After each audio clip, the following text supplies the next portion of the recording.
Kepala Dinas Kesehatan Kota Palembang menargetkan akan melaunching 7 puskesmas rawat inap di penghujung tahun 2026. Untuk merealisasikan satu puskesmas rawat inap membutuhkan anggaran senilai 2,5 miliar rupiah.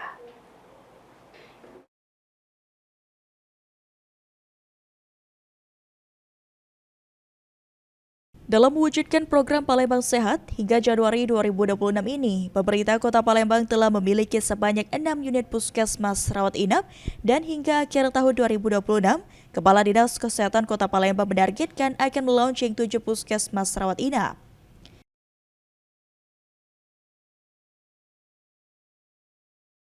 Untuk merealisasikan target tersebut, menurut Kepala Dinas Kesehatan Kota Palembang Fenty Aprina, jika pemerintah Kota Palembang telah menyiapkan anggaran sebesar 2,5 miliar rupiah untuk setiap puskesmas yang akan diubah menjadi puskesmas rawat inap.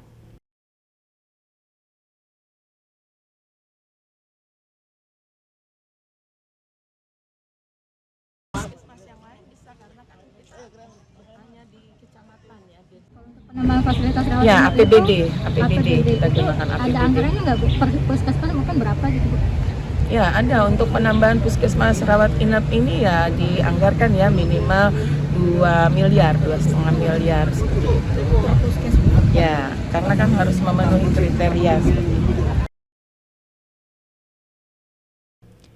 Fenty Aprina menegaskan anggaran yang disiapkan akan digunakan untuk memenuhi kriteria puskesmas rawat inap, sehingga dapat memberikan pelayanan maksimal seperti bagi pasien yang mengalami keadaan akut, namun tidak masuk kriteria rawat inap di rumah sakit.